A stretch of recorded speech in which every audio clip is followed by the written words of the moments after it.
Yes, friends. On a Monday of the regular season, NFL football is officially upon us. We have a team on tap in the Tennessee Titans that we are going to break down all week long here on OGP, the One Giant Podcast, where, of course, we are your hosts. Over here, Adam Arbrecht breaking down the Brooklyn Nets on the Locked On Nets podcast with my boy Doug Norrie.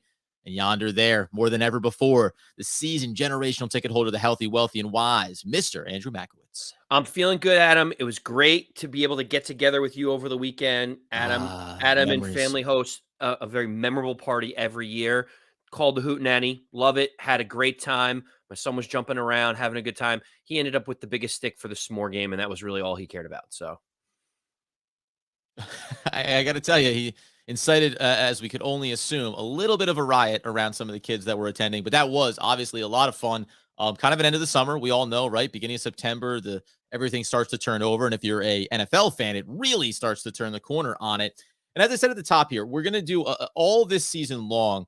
We're going to every single week come in. We're going to highlight what team we're coming up against, how we look offensively, how we look defensively, and then ultimately what we think is going to happen in that game, what we want to watch for, where the Giants can try to have some success. And also at the back end of the week, some of those betting lines, some of that fantasy props, right? We're going to have a nice, what we're going to call a smorgasbord throughout the week for you, all leading up to those key matchups. But because this is the beginning of the official NFL season, and there was, even all the way through last week, so much still going on for the New York Football Giants and every team in a lot of ways. There is a little bit of a reflection that we want to have here, Andy. Before we do, though, because I don't want to get this out of the way, I'm not. We're going to do some bonus content around this. This will be outside of the purview of episodes on a weekly basis, but I will be keeping an eye on one position at the college level, and that is quarterback, because it will matter potentially as we keep an eye on how things are going for Daniel Jones and the New York Football Giants. In that vein, are you aware of any young quarterbacks that maybe led their team to a game-winning drive on Saturday and kind of started to create that buzz that I was talking about a few weeks ago in terms of one that could be climbing up the ranks of the NFL draft boards? yeah, listen, even though this is sometimes a family show, I did put a wager in on Utah, thinking that they were going to win. And, when they march down the field and they have the ball at the 4-yard line and then they inexplicably throw a pick with 20 seconds to go, it makes Adam's prediction of, Richardson, right? Is it Anthony Richardson? Is that? Oh, it's Anthony, baby. I mean, it makes your prediction look very good because he was the talk of the town. That fake spin move that he did to be able to get out of pressure and be able to find a guy in the corner of the end zone. That's like the highlight tape that if he's going on a Heisman, run right now, that's the one that you frame like the Desmond Howard, right? Oh, of course. Listen, and seasons are, as we all know, seasons are long, and we'll see how things unfold. But it's certainly, it gave you kind of all of that taste that you wanted, and really the biggest part for him. We're going to move off this quickly, but we're going to do this for all the quarterbacks, all the key positions the Giants may need. It's a great bonus piece we want to work on this year. But listen, he throws for 176 yards. He rushes for over 100. He runs for 3 touchdowns, and he makes some key clutch plays in clutch moments throughout that game, right? Like, that's what matters. A ranked team in Utah, a statement win, a team that wants to be on the rise. So it's like, listen, hey, as you say, when you think you call it right, you're going to take that victory lap early and often. We don't know what happens the rest of the season, but that's just where my third or fifth eye is watching over there. Well, Adam, with all of the winnings that you've already counted from the Anthony Richardson sweepstakes, were you the one that put the big auction bid in on Hakeem Nicks' Super Bowl ring? I didn't know if you got the update on that one. I did not. I was thinking about it. I checked the offshore accounts. It wasn't quite there. So you must have just missed out. So it wasn't you. We talked about how much it was potentially going to go for. If you had to guess, ballpark, what do you think the ring went for? $83,000. Hakeem Nicks' Super Bowl ring went for $117,000. So someone paid up tremendously to be ballpark. What's like 30, 40 grand between friends, right, Adam? That's all I'm saying. But yeah, it's wild. I mean, he's giving away some to charity. Others had talked to Hakeem Nicks. People were concerned about his kind of like well-being, whether or not he had money. People close to him say, don't worry about it. It was just something that he could share with other people, give some money to charity, moving on to a new era. So how terrible is it as we move on to the new era of the New York Football Giants that the first thing everyone thinks is like, is he all right?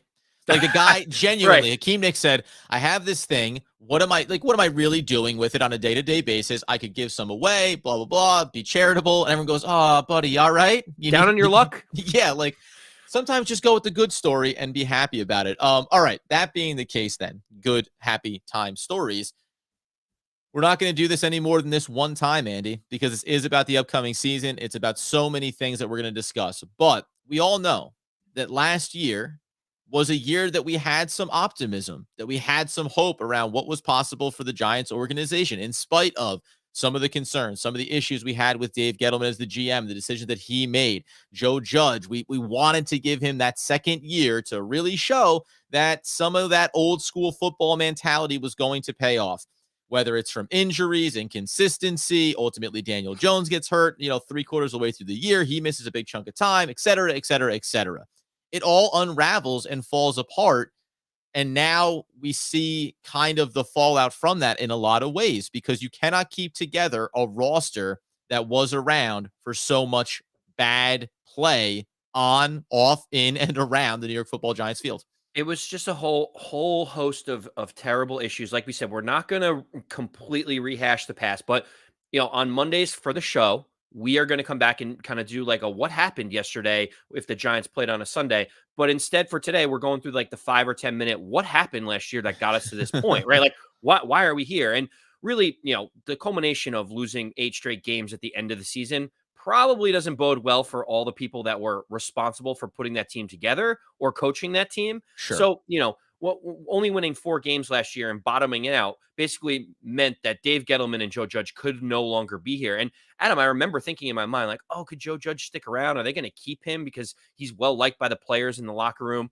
You fast forward a few months and you kind of say, aren't you kind of glad that they just went in a completely different direction? Like, aren't you glad that they didn't kick the can down the road even further with some of these contracts and people in the building? Well, and remember too, right? Why was the reason we were having those thoughts? Because John Mara had for so long been willing to go down that extra step on the road, right? A little bit further. So when you think, could they bring back Joe Judge? It felt like, well, John Mara's loyal. He may be willing to, but it took, to your point, that bad of an end of a season, that much dysfunction, it seemed like, around the organization for John Mara to, you can put on the blinders, but at some point those things get snapped off and all of a sudden you're hit with all the things that aren't going well. And to your point, you go out, you look at some of the better run organizations around the league in recent years. The Buffalo Bills are one of them. You get Joe Shane, you get Brian Dable, you get Mike Kafka, you get Wink Martindale. And as we say, now we jump off on this foot of, hey, we can turn this over here and start to go forward. And nothing showed that more than what happened with this roster from last year to this year as well. Well, it's even strange as we were changing over the coaching staff in the front office. It's like people forgot about the Patrick Graham fiasco, where it's like he put his name in the ring to be the head coach because the players knew him and he had a bunch of familiarity. And then he didn't get the job with Brian Dable. Whoopsies. And then Brian Dable was like, no, but I still would love you to be in our building with us. And it was like he basically told everyone that Patrick Graham was going to be the defensive coordinator. And then, like, all of a sudden, overnight, he just flew to the Las Vegas Raiders and took the job with the Raiders because he was frustrated with how things ended with Joe Judge. Like, that was a fiasco in and of itself. And it does feel good to completely wipe the slate clean. 2 top 10, draft picks in the first round for the Giants give you like this real big influx of talent, high-end premium talent. A guy in Evan Neal at right tackle, which is a position that we've been slamming on the table to address for quite a while, and the edge rushing position with a larger-than-life guy like Kayvon Thibodeau. It really does feel like, changing the coaching staffs, changing the GM, getting 2 top-end talents, one on offense, one on defense, really did like kind of change the way we perceive this Giants team. Yeah, and that's what you need to do. You need to look at the areas of need and address them. So, like we say, we're not going to belabor the point about where we came from. Understanding, though, I think the way it ties into this season is that there has been a lot of turnover on this roster. We mentioned it last week. Waiver claims start going in. Not a lot of guys that got let go by the Giants got claimed by other teams, right? The Giants, Joe Shane, this organization is still working forward and working through, trying to move on from a lot of pieces, trying to move on from a lot of money. Blake Martinez was the big storyline, obviously, from the end of last week as well. So it's not The process is not done yet, by the way, right? Because we already even saw them make another move here at the in the secondary, excuse me, at the cornerback position, trying to turn this over. And they brought in Andy, someone who, in theory, could be out there being a contributor early on in his tenure with the Giants because he has 76 appearances and 30 plus starts in the NFL. Yeah, Fabian Moreau from the Atlanta Falcons, defensive back, cornerback, has a ton of experience. Is 28 years old, so it's not like ton of experience, aged, washed veteran. Mhm. Ton of experience, like still potentially in his prime. Don't be surprised with how thin the cornerback room can be looking for the Giants. If he was just signed to the practice squad, but it feels like that's might be just like procedural, transactional. Mhm. I would expect him to move up into, potentially onto the 53 as soon as the Titans game this Sunday, because the Giants do need depth and help in the secondary. Having a veteran like him who's still 28 years old, who has some familiarity with Wink Martindale's system, as he kind of worked with Wink Martindale's predecessor in Baltimore for a little bit. So there's some continuity there, even though they may have not worked together, on the same team at one point. Yeah, and by the way, so I know I wanted to make sure we got that in there in this conversation. We're going to tap back into that throughout the week and where these matchups are going to look against the Tennessee Titans. But the other part of it was just to round out from last year coming into this year and some of the things that will look different.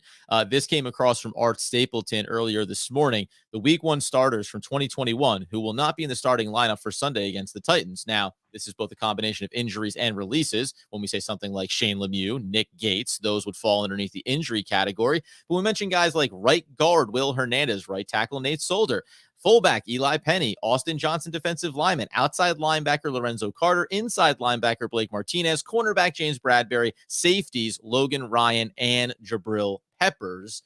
That really crystallizes how much is changed in just a short one off season, right? It's not just a year. This is months. And this is what we've seen in the turnover. An expectation that you talked about, by the way, going back to the end of last year. And I think setting the table as we're coming out, it was, turnover is always a part of the NFL. But when you're a rebuilding franchise, the turnover can magnify. And we talk about a third of the roster can turn over. The Giants, I have to go and look, right? They're probably closer to 50% of this roster being turned over this year. Art Stapleton put a follow-up tweet out because I was asking myself the same question, Adam. 23 players that were on the 53-man roster to start week 1 are no longer here. So think about how crazy that number is. 23 out of 53 of the guys that were on this team are no longer here. We talk about 25% of the roster turning over. That's more like 45% of the roster turning over. And that's why in the NFL, you see a ton of teams that can go from worst to first really quickly, because when you turn over 50% of the roster, it really does swing the pendulum in the other direction. This isn't like the NBA where there's 5 guys on the court, and if you have 2 or 3 all-stars on there, you're pretty much set in where you're going to be. The NFL, they say it's not for long for careers, but it's also not for long for staying at the top, because you've got to turn these rosters over constantly. Yeah. And I think one of the big important things that I thought about too is when you think about all of those players that left, some of them were cut by the Giants, others went as free agents to other places, and finally, some are still waiting for their opportunity with another team like Nate Solder or others. But Adam, what speaks volumes about the talent that walked out the door is Austin Johnson is basically the only one that got more than a 1-year prove-it deal from any team. Every other guy, whether it's Evan Ingram, Will Hernandez, even when we released James Bradbury, he signed a 1-year contract. Jabril Peppers, everyone that we're talking about that left this team that has signed elsewhere, Adam, has had no security. It's not a multi-year deal. It means that the desire for the Giants players that are no longer here wasn't that high on the open market to begin with. No, and then that's again, what I think is upsetting about that in some regards, and not to look too far back. Remember, it was a couple of years ago when Joe Judge was brought in, even though that was still a layover with Dave Gettleman, where we were saying the same thing, right? Guys that were on the roster, guys that had been starting, David Mayo from last year, you name all these guys and you think about how it was, well, yeah, you're going to have to have that first year where you clear it out. And, a failing even of the previous regime was also just getting rid of some of that dead weight, going with younger talent, getting youth in the door. So worst case, you feel like you're developing that. And there are some of those bright spots. We obviously know Azeez Ojulari is still a part of this. Even a guy like O'Shane Ximenez on a lower level.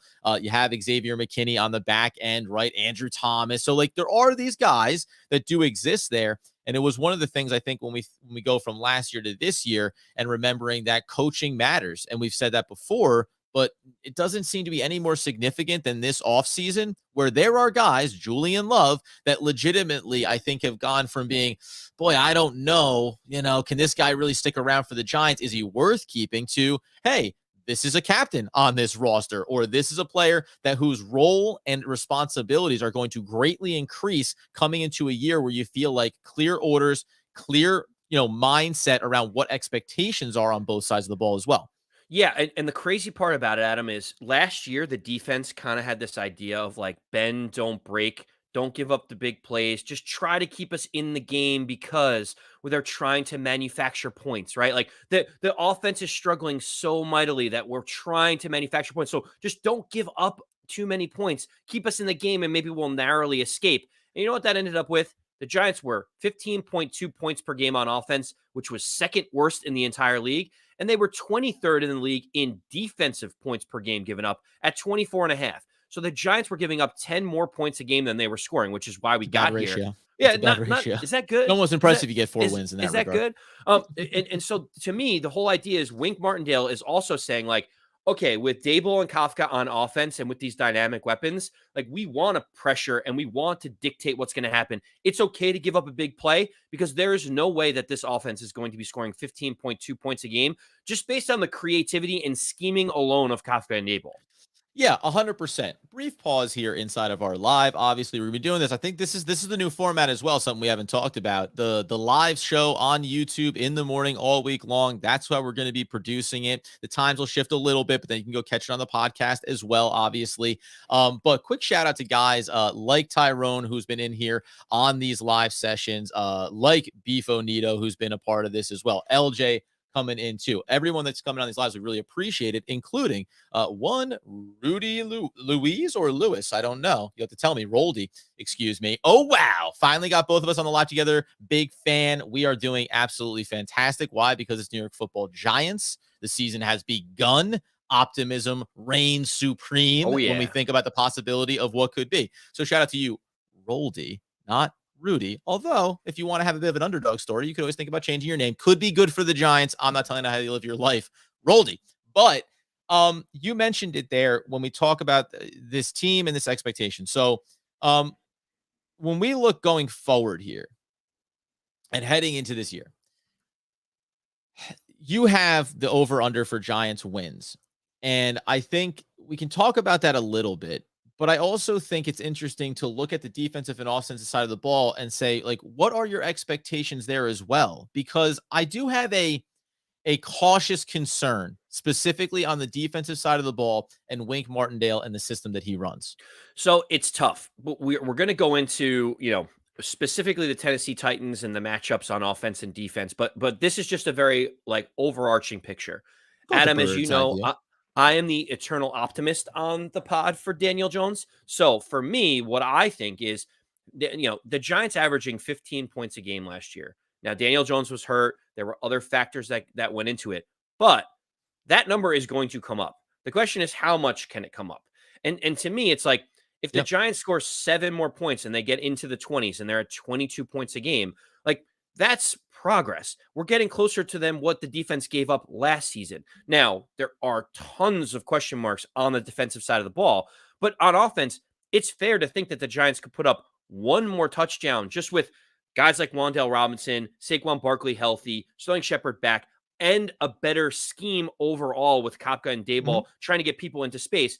Would you think I'm crazy if I said 22 points a game should be where the Giants offense is at least expecting themselves to be? No, I think they should be they should be a exciting offense to watch. It's not something we've been able to say about this team in a long time, right? All health being considered. I mean, listen, we can put the Daniel Jones conversation on the shelf for a minute. If Saquon Barkley is healthy and out there, we know that he's one of the more dynamic playmakers in the league. You combine that with the guys you're talking about, a Kadarius Toney, a Wan'Dale Robinson, see what happens at the tight end position. We're not calling Daniel Bellinger, a stud freak athlete, but a beneficiary of what's going on around him, of course, right? Like there's plenty of things to be excited about, including the offensive line and what could happen there. Yes, more points. They have to be able to. I mean, if you can't, just by bringing in Mike Kafka, don't even think about Brian Daboll even, just Mike Kafka alone, right? That offensive mind from Kansas City, if you can't manufacture more scoring opportunities and the ability to score more touchdowns with those opportunities, then if they're not scoring over 20 points a game this season, we got we got a We got whole new long issues here. we got a whole new list of issues. And to that point, Adam, what I'm saying I don't think is unreasonable. Saying the Giants to score 7 more points a game based on getting a better offensive line. They addressed it in the first round on the right tackle. Going out and the only big free agent signing was a guard. Like getting Saquon Barkley back healthy. Adam, 22 points a game would put them either 16th or 17th in the NFL in scoring. It'd be So middle of the pack. it would Middle put of the them road. Yep. dead middle of the road. So like the expectation isn't, can this be a top 5 offense? Can it compete with the Kansas City Chiefs? The idea is like, can we be middle of the pack based on having guys healthy, new scheme, new system, new fit? If the answer is no, then we clearly know it says a whole lot about the offensive coaching staff, but also probably Daniel Jones in the same breath. But I at least expect this offense to be able to score middle of the pack in the NFL. And you're seeing it from a few people in the chat too, Roldy being among them, about a transitional year that this is going to be. And I think that is very much going to be true. And everyone has that expectation. A lot of young players you want to see develop. Maybe we'll get excited as the year progresses and you start to see some guys hitting their stride.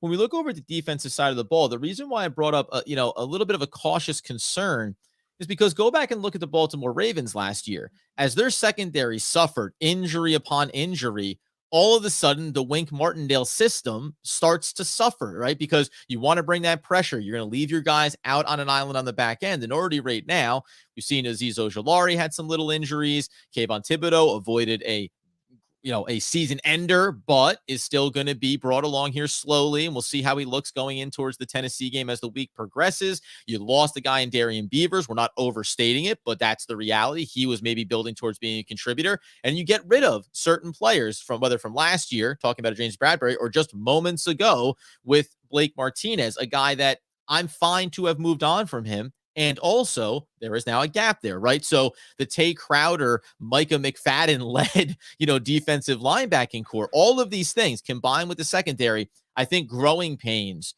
are going to come on the defensive side of the ball as well, where everyone's going to be doing the right thing, the right way, in the right spots. And also, there are still 3 or 4 more maybe talent holes that need to get filled here. Fascinating to see adding another DB, having Tony Jefferson, right? Trying to fill those gaps there, I think, for the Giants on that side of the ball. Yeah, and you just mentioned it. There is some big concern on the defensive side of the ball. I love that we're bringing pressure because pressure actually makes, the situation speed up much, much faster for an offense. So you may just get lucky by them not having enough time to read defenses and make mistakes. That part I like. The issue is when you're talking about Carter Coughlin, Micah McFadden, Tay Crowder, and Aaron Robinson, as of right now, potentially starting across this entire 11-man front. That is scary to me, knowing how young that group is that Wink Martindale is going to be leaning upon. And listen, I am fully with everyone. There is this transition period. There's no more Logan Ryan. There's no more Jabril Peppers. There's no more Blake Martinez. We all thought he was going to be here, but they're saying we are turning over a new leaf. And as you can see, Joe Shane throughout this entire piece of it, Adam, has been genuine and authentic and spot on with what he wanted to do. He said, I do not want to kick the can down the road as much as humanly possible. And he's really actually lived up to that, right? Like he'd rather cut Blake Martinez or just, outright release James Bradbury. Doesn't want to restructure. He has stayed true to that. And with that, there is going to be some bumps in the road here. Like not restructuring means you're going to either lose talent or you're not freeing up money to go out and get other talent to fill out the backside of the roster.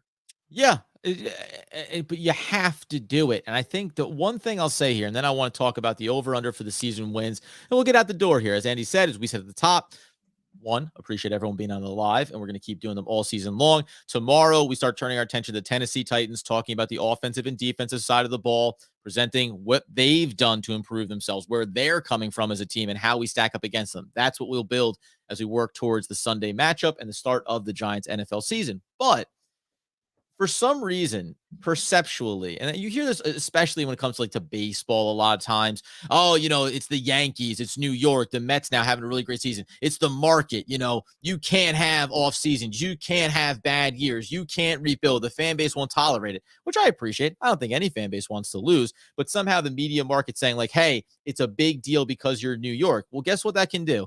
That can lead you to not doing the right thing as soon as you should have. And that means accepting that you're in a rebuild 4 years ago instead of this offseason, right? And that's the biggest, I think, shift here as well. The perception of saying this is a rebuild, and finally, and I get why, but finally the Giants fan base collectively seems to have all gotten to that place of, yeah, it was bad as it could be. And not only as bad as it could be, but also we understand what it means going forward here. So I actually think the fan base overall has a level of patience coming into this year that they did not have the last 2 or 3 seasons. Yeah, because they finally are, quote unquote, tearing it down to the studs, right? Like it felt like we were kind of trying to reload on the fly. Dave Gettleman restructuring, and that confuses the fan base, by the way, right? Like it makes the fan base think, we're this close to competing. Yep, we're this close to making a Super Bowl run. When in actuality, Adam, we were never really that close. We weren't. We were not that team. We didn't have the level of talent. We still aren't 100% sure if we have the quarterback of our future.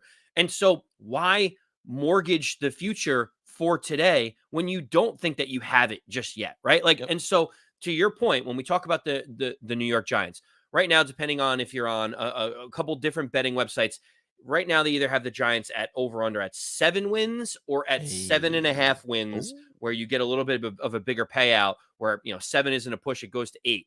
When I tell you that is the number, what does that make you think? So basically they're saying they're probably right around 7 and 10.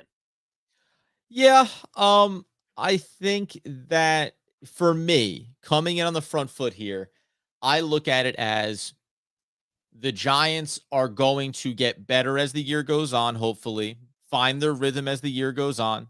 I don't want to overstate anything around what happens with Daniel Jones, and maybe something there ends up creating a little bit of stability if it isn't going well, or that he's getting progressively better in the system.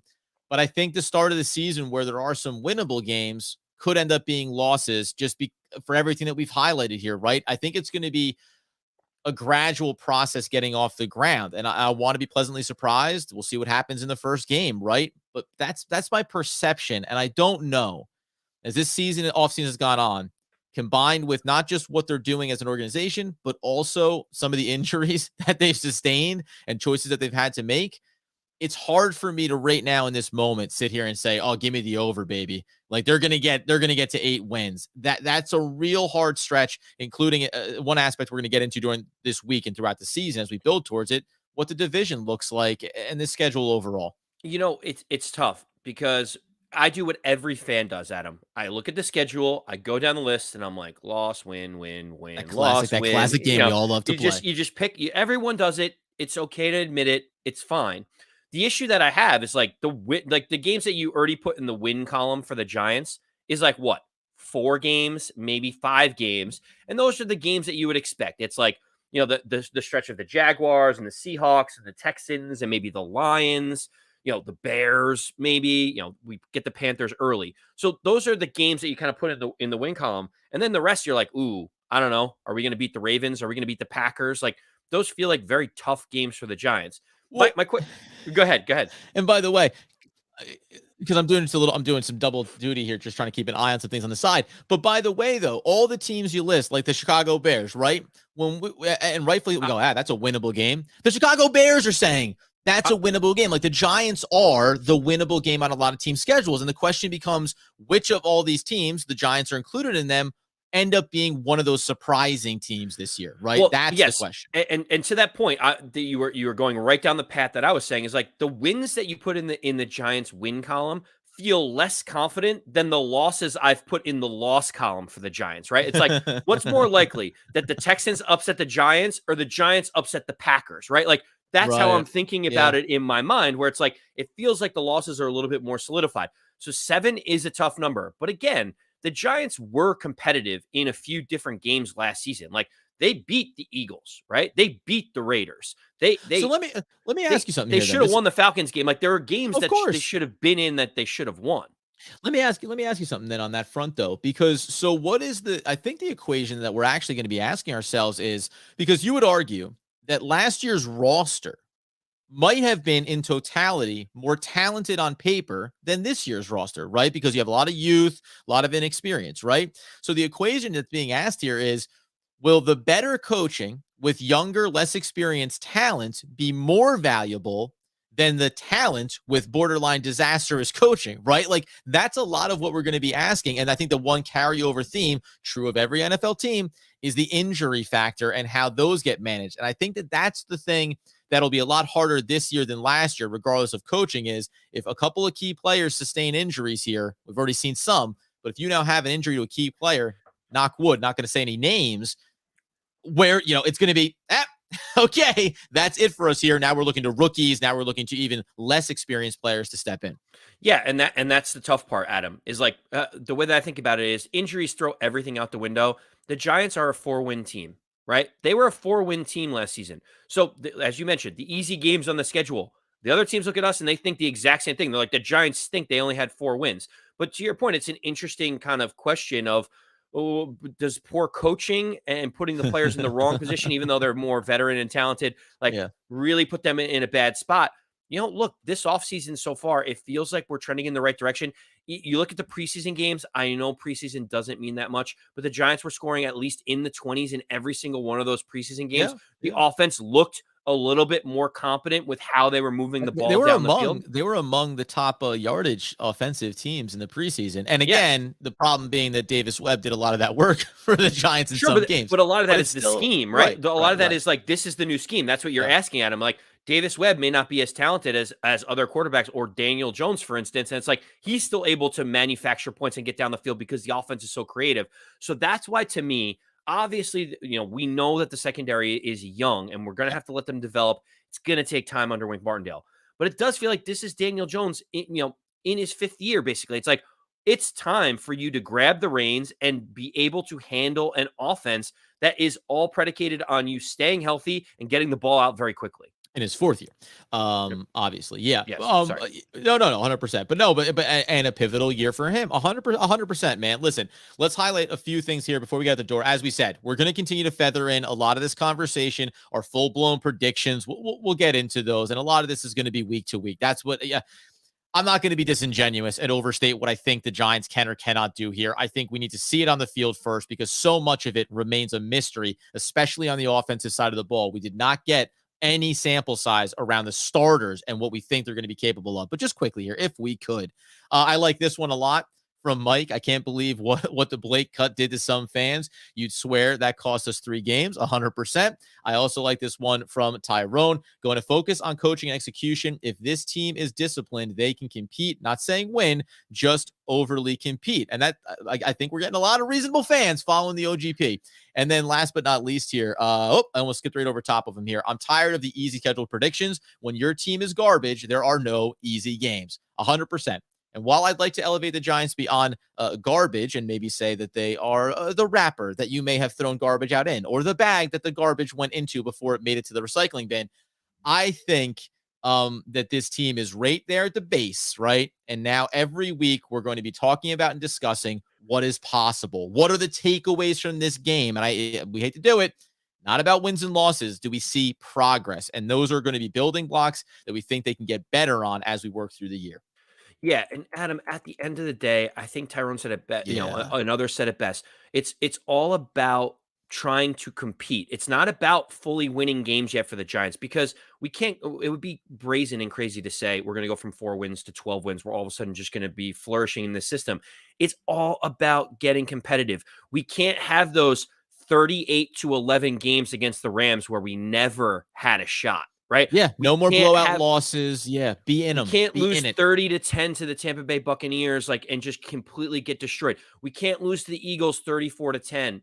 We cannot have 25, 30-point blowouts anymore. This team and the system and the setup is conditioned to make sure that we are not losing by 30 points anymore. And that's really, at the end of the day, what we're hoping for. Competitive games. Get lucky a couple times, see if this team can build and grow together, and then see where we are halfway through the season.